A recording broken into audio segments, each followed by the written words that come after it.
Hello दोस्तों, सी language सीखने की सीरीज का आज लेक्चर नंबर 22 है। आज के इस लेक्चर में हम सीखने वाले हैं comments, expressions and statements in C. आगे बढ़ने से पहले आप हमारे चैनल को सब्सक्राइब कीजिए, लाइक कीजिए और हमारी वीडियोस को अपने दोस्तों के साथ शेयर कीजिए और इसके साथ अच्छे अच्छे कमेंट भी देना मत भूलिए। चलो बढ़ते हैं हमारे लेक्चर की ओर। सबसे पहले हम सीखने वाले हैं comments in C language. Comment एक नॉन एग्जीक्यूटेबल स्टेटमेंट है जिसको कंपाइलर फाइल कंपाइल करने के समय नहीं पढ़ता, इसीलिए एग्जीक्यूटेबल फाइल में कमेंट्स की कोडिंग नहीं होती है। ये प्रोग्राम को डॉक्यूमेंट करने के लिए यूज होते हैं और हमारे प्रोग्राम यानी कोडिंग को समझने के काम आते हैं।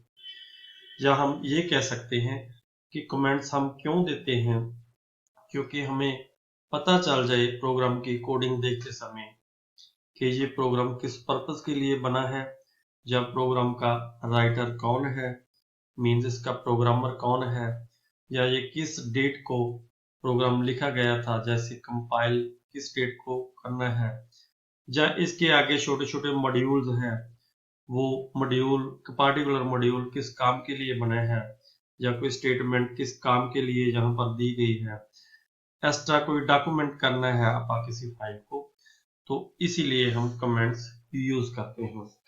किसी भी प्रोग्राम में कमेंट्स जितनी बार मर्जी लिखो, ये एग्जीक्यूटेबल फाइल और एग्जीक्यूटेबल टाइम पर इसका कोई इफेक्ट नहीं होता। या हम ये कह सकते हैं कि ये एग्जीक्यूटेबल फाइल की लेंथ को नहीं बढ़ाता और एग्जीक्यूशन टाइम को भी नहीं बढ़ने देता, क्योंकि कंपाइलर कंपाइल के समय इसको इग्नोर कर देता है।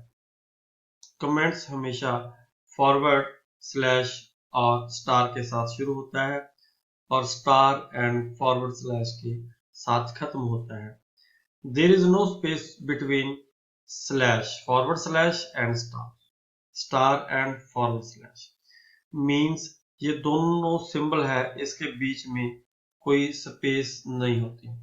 इन दोनों सिंबल फॉरवर्ड स्लैश और स्टार में कोई स्पेस नहीं होगी, स्टार एंड फॉरवर्ड स्लैश में भी कोई स्पेस नहीं होगी।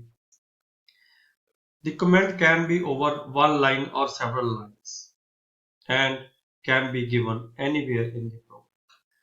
कमेंट एक लाइन का भी हो सकता है या एक से ज्यादा लाइंस का भी हो सकता है, और कमेंट्स प्रोग्राम में जितनी मर्जी हम लिख सकते हैं और कहीं भी लिख सकते हैं।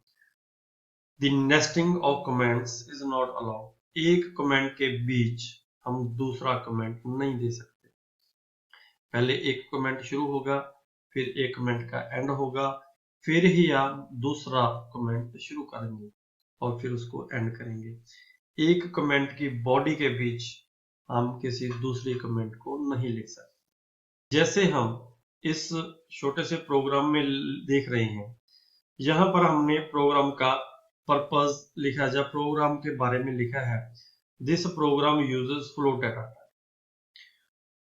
इस फॉरवर्ड स्लैश और स्टार से हमने कमेंट को शुरू किया और स्टार एंड फॉरवर्ड स्लैश से हमने इस कमेंट को क्लोज किया है, और इसके बीच में जो भी हम लिखेंगे वो एज ए कमेंट माना जाता है। जैसे this program uses float data type, ये कमेंट है जो इस प्रोग्राम के बारे में बताता है कि इसमें हमने फ्लोट डाटा टाइप यूज किया है।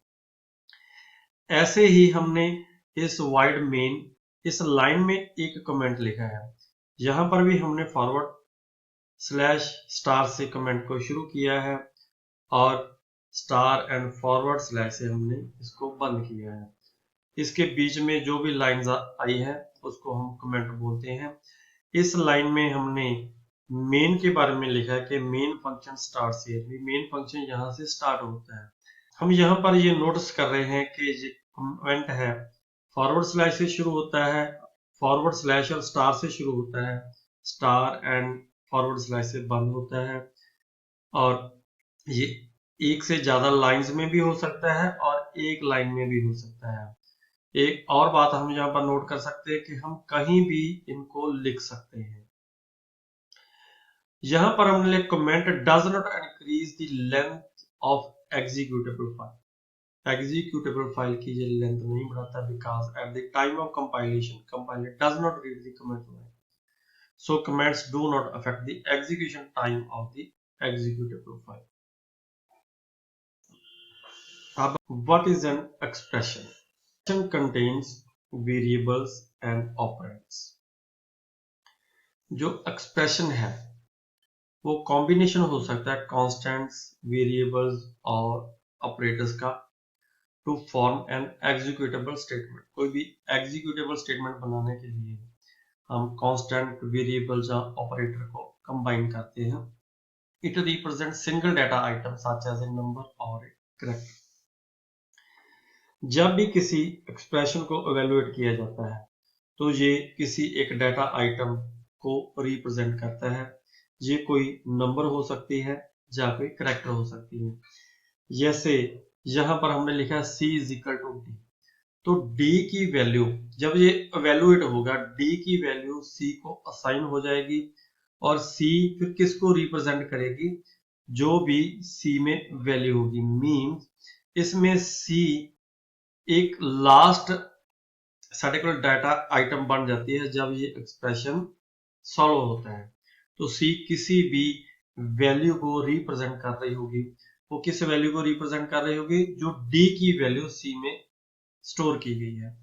ऐसे ही यहाँ पर x है, इवेलुएट होने के बाद y की वैल्यू x को असाइन हो जाएगी और एक्सप्रेशन लास्ट में किस डाटा आइटम को रिप्रेजेंट करेगा, x, और x किसको रिप्रेजेंट करेगी, जो भी इसमें वैल्यू स्टोर होगी। ऐसे ही हमारे पास ये एक मिक्स्ड एक्सप्रेशन है। यहां पर हमने c को वैल्यू असाइन की है, कौन सी वैल्यू, a और b का प्लस।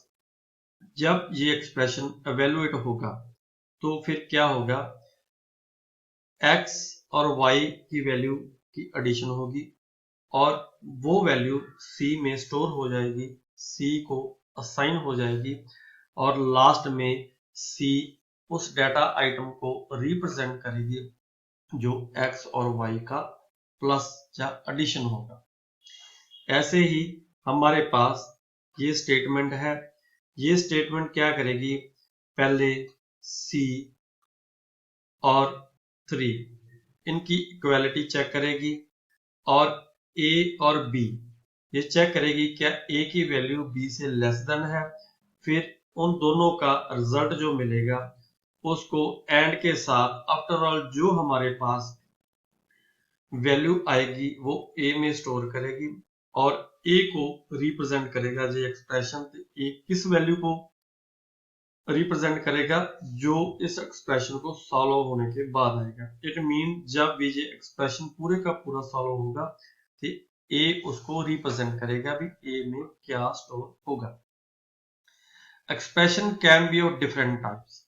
एक्सप्रेशन अलग अलग टाइप के हो सकते हैं, जैसे अरिथमेटिक एक्सप्रेशन जिसमें अरिथमेटिक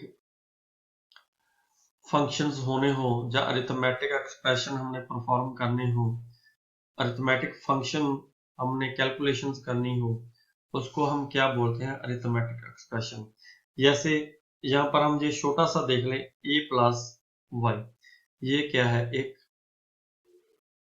अरिथमेटिक एक्सप्रेशन। और लॉजिकल एक्सप्रेशन क्या होता है, जिसमें लॉजिकल ऑपरेशंस परफॉर्म किए गए हैं। जैसे हम ये छोटा सा हम देख ले 5 एंड c, ये एक लॉजिकल है। रिलेशनल क्या हुआ, जैसे c is equal to 3 just a less than 5। ये छोटे छोटे हमारे पास लॉजिक रिलेशनल एक्सप्रेशन है।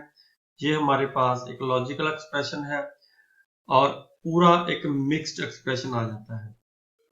ऐसे हमारे पास अलग अलग टाइप्स के एक्सप्रेशंस हो सकते हैं। उसके बाद हमने ये समझना है कि स्टेटमेंट क्या होती है। The statement causes the computer to carry out some actions. There are basically 3 types of statements. Statement क्या है? जो कंप्यूटर को इंस्ट्रक्ट करती है कि आप ये एक्शन करो। तो हमारे पास कौन सी स्टेटमेंट्स हो सकती हैं? एक expressional statement, it consists of expression followed by A semicolon. कोई भी एक्सप्रेशन हो सकता है, चाहे वो रिलेशनल एक्सप्रेशन हो, लॉजिकल एक्सप्रेशन हो, अरिथमेटिक एक्सप्रेशन हो, चाहे वो मिक्स्ड मोड एक्सप्रेशन हो, वो कोई भी एक्सप्रेशन होगा और उसके लास्ट में हमारे पास सेमीकोलन जरूर आएगा। जैसे हम पिछली स्टेटमेंट में देख सकते हैं, जहां पर हमने सेमीकोलन लगाना है कोई भी स्टेटमेंट देनी है। Compound statement. It consists of several individual statements enclosed within a pair of braces. The ending brace does not end with semicolon. हम आगे आने वाले लेक्चर में करेंगे, जब हम एक से ज्यादा स्टेटमेंट का कोई ब्लॉक बनाना हो तो हम क्या करते हैं, उसको करली ब्रेसेस में इनक्लोज कर देते हैं। एक करली ब्रेस स्टार्ट होती है, एक एंड होती है। जैसे हम किसी फंक्शन की बॉडी को स्टार्ट करते हैं, एंड करते हैं, ऐसे ही हम कोई आगे ब्लॉक बनाने वाले हैं एक से ज्यादा स्टेटमेंट्स को करली ब्रेसेस में लेकर, तो उनको हम क्या बोलते हैं? Compound statement. और जो भी कंपाउंड स्टेटमेंट होती है उसकी लास्ट एंडिंग ब्रेस पर सेमीकोलन नहीं लगता।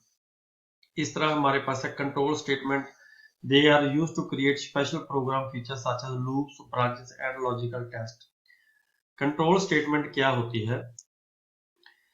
जैसे हमने छोटे छोटे प्रोग्राम बनाया, कंप्यूटर क्या करता है, पहले स्टेटमेंट पढ़ता है, दूसरी स्टेटमेंट पढ़ता है, तीसरी स्टेटमेंट पढ़ता है, फिर चौथी, ऐसे तरह लास्ट एंड वाली स्टेटमेंट में चला जाता है।